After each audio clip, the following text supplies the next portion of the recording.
अस्सलाम वालेकुम मोअज़्ज़ज़ ख़वातीन व हज़रात, अली मुमताज़ आपके साथ एक और वीलॉग लेकर। इस वीलॉग में सबसे पहले जस्टिस बाबर सत्तार जो इस्लामाबाद हाई कोर्ट के जज हैं, उनके ख़िलाफ़ एक मुहिम चलाई जा रही है सोशल मीडिया पर। चलाने वाले कौन हैं वो आप और मैं बहुत अच्छी तरह से उनको जानते हैं, पहचानते भी हैं। उनकी भी बात मैं करूँगा मुख्तसरन। लेकिन मुहिम ये चलाई जा रही है कि जी वो अमरीकी शहरी हैं। मुहिम ये चलाई जा रही है कि जी बतौर जज उन्होंने असासे बनाए। मुहिम ये चलाई जा रही है कि जी उन्होंने जज बनने के बाद अपने फैमिली के जो केसेस हैं उनको फेवर करने की कोशिश की या उनको सुना। तो असल हकीकत क्या है, हकीकत का जानना बहुत ज़रूरी है। तो वो हकीकत मैं आपके सामने रखूँगा। फिर जब हम हकीकत पर बात कर ही रहे हैं तो फिर हम बात सुप्रीम कोर्ट ऑफ पाकिस्तान की भी करेंगे। सुप्रीम कोर्ट ऑफ पाकिस्तान के जहाँ पर कानून और इंसाफ की बालादस्ती होनी चाहिए, और यही हमेशा कहा जाता है कि जी कानून और इंसाफ के लिए हम यहाँ पर बैठे हैं और लोगों को फ़ौरी इंसाफ देने के लिए यहाँ पर बैठे हैं। तो क्या फ़ौरी इंसाफ मिल रहा है या नहीं मिल रहा है, और किस तरह से एक मुनज़्ज़म अंदाज में पीटीआई के ख़िलाफ़ सुप्रीम कोर्ट ऑफ पाकिस्तान में मुहिम चलाई जा रही है। यानी कि वहाँ पर भी मफादात जीत रहे हैं और ज़ाती मफादात जीत रहे हैं और कानून और इंसाफ हार रहा है। ये भी मैं आपके सामने रखूँगा। फिर अज़मा बुखारी साहिबा जो वज़ीर इत्तलात हैं पंजाब की, उनकी तरफ से एक प्रेस कॉन्फ्रेंस करते हुए उन्होंने मरीम नवाज़ की तारीफ़ें दोबारा से करना शुरू कर दी। उनकी तारीफ़ों के पुल बांधना शुरू कर दिए, गिनवाना शुरू कर दिया। ये भी हो रहा है, वो भी हो रहा है, फ़लाँ फ़लाँ फ़लाँ। वो भी मैं आपको बता दूंगा जो वो फ़लाँ फ़लाँ फ़लाँ गिनवा रही हैं वो क्या है। और फिर ये कहती हैं पीटीआई वालों को लेकर कि ये IMF के बाहर जाकर इन्होंने एहतजाज किया था, उनके दफ्तर के बाहर, और मुल्क को नुकसान पहुँचाया था, और हमेशा से ये ऐसा करते हैं। मैं एक मिसाल दूँगा अज़मा बुखारी साहिबा के लिए, एक मिसाल। उस एक मिसाल में ये जो IMF की बात उन्होंने पीटीआई को लेकर की है, ये सब ढेर हो जाएगी। सबसे पहले जी, जस्टिस बाबर सत्तार अमरीकी शहरी हैं या नहीं? जस्टिस बाबर सत्तार अमरीकी शहरी नहीं हैं। उनके ख़िलाफ़ ये मुहिम चलाई जा रही है। जस्टिस बाबर सत्तार के पास सिर्फ ग्रीन कार्ड है, अमरीकी ग्रीन कार्ड है, और वो उनको उनकी गैर मामूली सलाहियतों की वजह से ग्रीन कार्ड मिला है। वो अमरीकी शहरी नहीं है। ग्रीन कार्ड होना, अमरीकी शहरी नहीं होते हैं वो जिनके पास ग्रीन कार्ड होता है। उनके पास वहाँ पर सहूलियात ज़रूर होती हैं, लेकिन वो अमरीकी शहरी नहीं होते हैं। जस्टिस बाबर सत्तार ने ऑक्सफोर्ड यूनिवर्सिटी से लॉ पढ़ा और फिर उसके बाद हार्वर्ड लॉ स्कूल गए, वहाँ से उन्होंने ग्रेजुएशन की, और 2005 से वो पाकिस्तान वापस आ चुके हैं। उनकी फ़ैमिली, उनके बीवी और बच्चे अमरीकी शहरी ज़रूर हैं, लेकिन 2021 से, यानी कि जब से वो जज बने तो उसके बाद से वो पाकिस्तान में ही हैं। फिर 1992 से जस्टिस बाबर सत्तार की वालदा स्कूल चला रही हैं, और उस स्कूल के वो लीगल एडवाइज़र हुआ करते थे, और वो भी जज बनने से पहले लीगल एडवाइज़र हुआ करते थे, लेकिन उसकी भी वो फ़ीस लेते रहे हैं। जितनी भी प्रॉपर्टी उन्होंने बनाई है, या तो वो उनको विरासत में मिली है या उनके जज बनने से पहले की है, और सब की सब डिक्लेयर्ड है। उनके इनकम टैक्स रिटर्न्स में सबसे बड़ी बात यह है कि डिक्लेयर्ड है। ना सिर्फ ये कि यहाँ की, यानी कि पाकिस्तान की प्रॉपर्टी डिक्लेयर्ड है, बल्कि जो उनकी अमेरिका की भी प्रॉपर्टी है वो भी डिक्लेयर्ड है। और ये जो उनका ग्रीन कार्ड का मामला है, जब वो जज बने थे तो उस वक्त के जो चीफ़ जस्टिस थे इस्लामाबाद हाई कोर्ट के अतर मनीला साहब, उनकी नॉलेज में ये बात थी, और इनकी तरफ से, यानी कि जस्टिस बाबर सत्तार की तरफ से बतौर जज अपनी फ़ैमिली का उन्होंने, या जिसमें उनकी फ़ैमिली का कोई मफाद हो, उनका कोई केस उन्होंने नहीं सुना है। और ये सिर्फ़ और सिर्फ उन पर इल्ज़ामात लगाए जा रहे हैं, और बेबुनियाद झूठे इल्ज़ामात लगाए जा रहे हैं। उनकी फ़ैमिली की ट्रैवल डॉक्यूमेंट्स को लीक किया गया है, उनकी फ़ैमिली और इनकी प्रॉपर्टी की डॉक्यूमेंट्स को, इनकी प्रॉपर्टी की तफसीलात को लीक किया गया है, और पूरी एक साजिश उनके ख़िलाफ़ की गई है। उनको डिफेम करने की नाकाम कोशिश की गई है। और यहाँ पर मैं ये बात भी बता दूँ कि जब वो जज बने थे तो जुडिशल काउंसिल में उनके जो प्रॉपर्टी के मामलात हैं उनकी बाकायदा स्क्रूटनी हो चुकी हुई है, यानी कि सब कुछ पहले से डिक्लेयर्ड है। ये सिर्फ इसलिए हो रहा है क्योंकि जस्टिस बाबर सत्तार वो जज हैं जो अपराइट आदमी हैं, ऑनेस्ट आदमी हैं, और कानून और इंसाफ की बालादस्ती में उनकी कोशिश है कि हो। फिर उन 6 जजेज़ में भी उनका नाम है।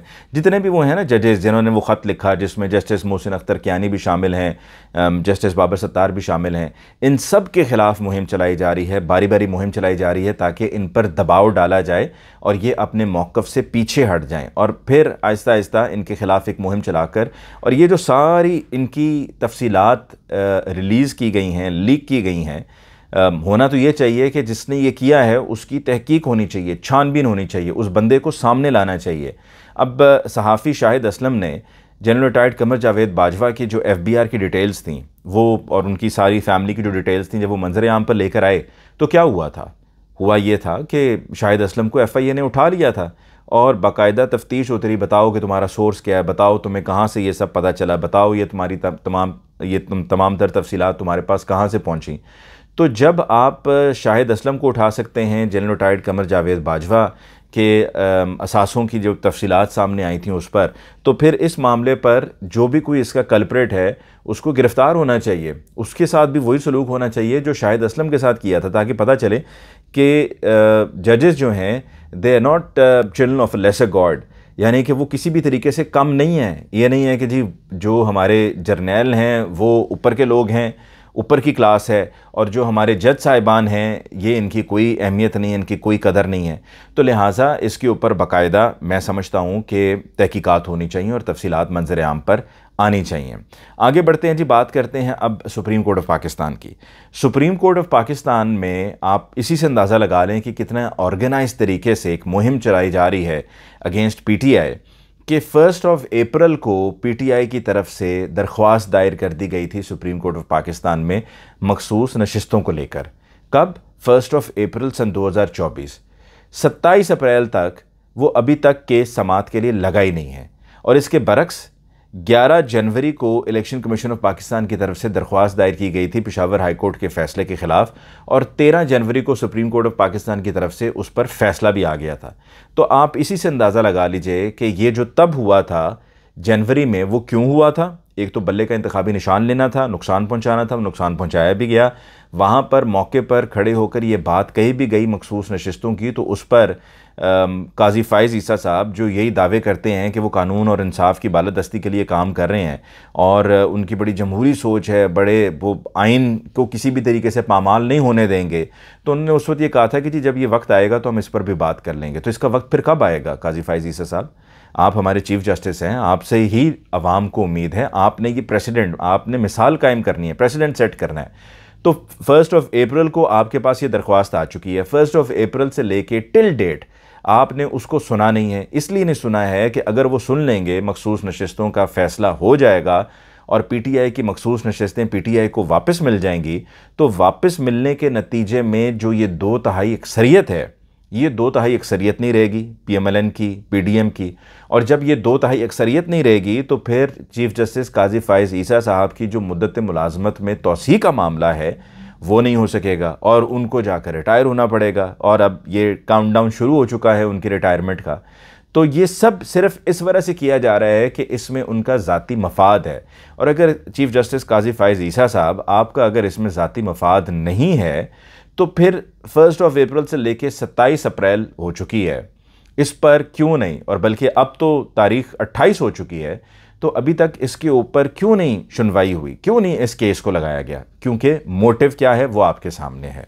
अच्छा जी, अज़मा बुखारी साहिबा ने जो IMF की बात की है, पहले मैं ज़रा उसको एड्रेस कर लूँ। IMF के बारे में वो फरमाती हैं कि जी PTI तो वो जमात है कि जब भी कभी मुल्क पे कोई मुश्किल वक्त आता है या इस तरह की कोई चीज़ होती है तो वो जाकर एहतजाज करना शुरू कर दिया करते हैं। अब मैं सिर्फ इस मौके पर इतना कहना चाहूँगा अज़मा बुखारी साहिबा से कि अज़मा बुखारी साहिबा, आपने जो IMF के दफ्तर के बाहर PTI के एहतजाज की बात की है, इस पर सिर्फ मेरी ये गुजारिश है कि जब फाटफ के ऊपर कानून साजी होनी थी, जब वोटिंग होनी थी, तो आपकी जमात PMLN PTI की गवर्नमेंट थी, आपकी जमात ने वॉकआउट किया। और आपको पता है कि फाटफ कि अगर हम ग्रे लिस्ट से एक ब्लैक लिस्ट में चले जाते और अगर हम जो फाटफ के लिए हमें दी गई शराइत थी उन पर अमल दरामद ना होता, तो फिर आपको पता है ना कि हमारे साथ क्या होना था, हम पर पाबंदियां लग जानी थी, और जब पाबंदियां लग जानी थी तो हमारी मईशत ने बिल्कुल तबाह बर्बाद होकर रह जाना था। जो हमारी मईशत बची कुची है वो भी नहीं रहनी थी। तो आप यहाँ पर कहते हैं कि जी IMF के बाहर जाकर इन्होंने बैठ कर वहाँ पर एहतजाज किया। मुझे सिर्फ ये बताते हैं अज़मा बुखारी साहिबा कि आपकी मर्तबा में मिसालें और हो जाती हैं। क्या आपको माजी में आपका अपना ख़ुद का किया हुआ नहीं याद रहता है, भूल जाता है? क्या हाफ़ज़े का मसला है या जानबूझकर करते हैं या नीयत साफ़ नहीं है? मेरी नज़र में जानबूझकर करते हैं और नीयत साफ़ नहीं है, वरना आपको ख़ुद अपना किया बहुत अच्छी तरह से याद है कि आपने क्या किया। फिर आप ये कहती हैं कि जी एयर एम्बुलेंस शुरू की जा रही है, फिर यही दोबारा से वो कैंसर हॉस्पिटल की बात हो रही है। मैं फिर ये कहूँगा कि आप सिर्फ ये कैंसर हॉस्पिटल मरीम नवाज़ साहिबा बुग़्ज़ इमरान में बना रहे हैं। अगर आपने बनाना ही था तो किसी पसमानदा इलाके में बनाएं, किसी दूर दराज इलाके में बनाएं, साउथ पंजाब में जाकर कहीं पे बनाएं। आप जहाँ पर अभी शौकत खानम हस्पताल है वहाँ से बामुश्किल 2 किलोमीटर के फासले पर आप ये वेलेंशिया टाउन का वो इलाका है कि जहाँ पर आप ये कैंसर अस्पताल बनाना चाह रहे हैं, और वहाँ पर आपने एक बड़ा सा बोर्ड लगा दिया हुआ है और वहाँ पर आपने नवाज शरीफ साहब की तशहीर शुरू कर दी। आपका मकसद सिर्फ तशहीर होता है, आपने सिर्फ तशहीर करनी होती है ना, तो वहाँ पर आप वो प्रमोशनल कैंपेन चला रहे हैं। तो अगर आप इतने ही संजीदा हैं तो आपको चाहिए कि कैंसर अस्पताल यहाँ नहीं, यानी कि वेलेंशिया टाउन में नहीं, किसी पसमानदा इलाके में, दूर दराज इलाके में ये बनाएं ताकि लोग उससे मुस्तफ़ीद हो सकें।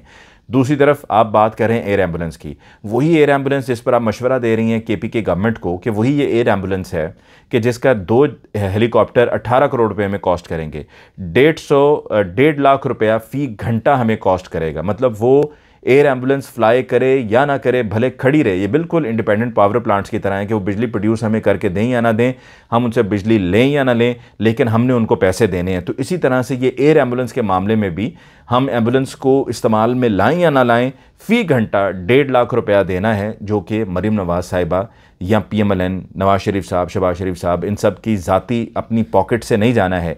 ये आप ख़ुद से डोनेशंस इकट्ठी करके हेलीकॉप्टर नहीं ले रहे हैं, आप किराए पे ले रहे हैं, और जिस कंपनी को आप दे रहे हैं उसने तो टेंडर में वैसे ही जो रिक्वायरमेंट्स हैं उनको पूरा ही नहीं किया है, वो उस पर पूरा ही नहीं उतरते हैं जिनको आपने दे दिया। लेकिन चूँकि आपने कह दिया था तो आपने फिर ज़िद में आकर के जी इसको मुकम्मल करना है, और चाहे बाद में बंद कर दें, लेकिन एक दफ़ा रिकॉर्ड में आ जाए, फीता कट जाए, पता चल जाए कि मरीम नवाज़ ने एयर एम्बुलेंस शुरू की है, तो सिर्फ इस वजह से आप ये एयर एम्बुलेंस शुरू करने जा रहे हैं। फिर आप रमज़ान निगहबान पैकेज की बात करते हैं। रमज़ान निगहबान पैकेज वही है कि जिस पर अभी द स्कूप की खबर थी कि मरीम औरंगज़ेब साहिबा ने चैनल 7 प्राइवेट लिमिटेड, एक ऐसी कंपनी जो कि बड़ी उनकी, और इंटरलिंक नामी एक कंपनी है, ये दोनों कंपनीज़ उनकी बड़ी पसंदीदा रही हैं। 18 माह जब वो फेडरल मिनिस्टर ऑफ इंफॉर्मेशन थी तब भी इनको 2 अरब रुपए के इश्तिहारात दिए गए, और अभी भी चैनल 7 को जो आपने ये रमज़ान निगहबान पैकेज की, चंद दिनों की सिर्फ रमज़ान में आपने ये कैंपेन चलवाई, और फिर उसके बाद ये लोग रमज़ान ख़त्म होने से पहले, ईद उल फितर से पहले ही पेमेंट लेने पहुंच गए। और फिर जब पेमेंट नहीं हुई तो आपने जिन लोगों को बुलाकर घर पे डांट डपट की द स्कूप के मुताबिक, उनको फिर उनके ओहदों से हटा दिया गया। जो DGPR थी रुबीना अफजल साहिबा, उनको हटा दिया गया। दानियाल गिलानी साहिब को हटा दिया गया, और सिर्फ इसलिए हटा दिया गया कि उन्होंने आपकी बात नहीं मानी। और 15 करोड़ रुपए के आपने वहाँ पर रमज़ान निगहबान पैकेज पब्लिक फ़ंड से, सरकारी फ़ंड से आपने वो इश्तिहार चलवाए, और फिर आप कह रहे थे कि जिनको फ़ौरी तौर पर आप पेमेंट करें। आप इनको फ़ौरी तौर पर पेमेंट करवा रहे हैं, उसके एवज़, उसके अगेंस्ट आप देखें कि कितने करोड़ों रुपए के रेडियो स्टेशन हैं मुख्तलिफ लोगों के, उनके पैसे फंसे हुए हैं जो सरकारी इश्तिहारात रेडियो स्टेशन पर चलते रहे हैं, पर वो पेमेंट्स नहीं हो रही हैं लोगों को। लेकिन यहाँ पर चूँकि ये आपका अपना ताल्लुक़ था, कनेक्शन था, और आपने पुश किया इन लोगों को, और जब इन्होंने कहा कि नहीं भाई हमें लाकर दिखाओ ये रमज़ान निगहबान पैकेज के इश्तिहारात कहाँ चले हैं, और पंजाब इंफॉर्मेशन टेक्नोलॉजी बोर्ड को कहा गया कि आपके पास रिसोर्सेज हैं, आप बताएं कि कहाँ पर चले हैं। बल्कि हत्ता के जो दीगर और DGPR के लोग थे पंजाब के, उन्होंने जाकर मरीम औरंगज़ेब से कहा कि हम भी इसके ऊपर दस्तखत करके नहीं दे सकते, क्योंकि इस पर मामला ये खुल जाएगा, ये मामला नैब में जाएगा, और फिर वहाँ पर लेने के देने पड़ जाएंगे, जवाब तलबी होगी। हम कहाँ से क्या जवाब देंगे, हमने पैसे कहाँ से क्यों रिलीज़ कर दिए और कैसे रिलीज़ कर दिए और इश्तिहारात कहाँ चले।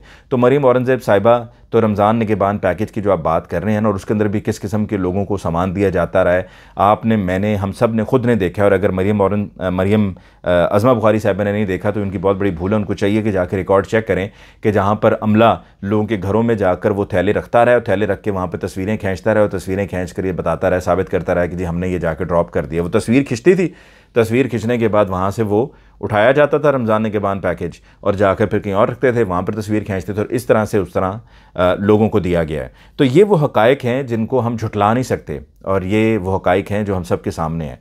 और कब तक हम इनसे नज़रें फेरते रहेंगे? हमें इनको एक्सेप्ट करना होगा, तस्लीम करना होगा, और अगर आप करेंगे तो तभी हम तरक्की कर सकेंगे और आगे बढ़ेंगे।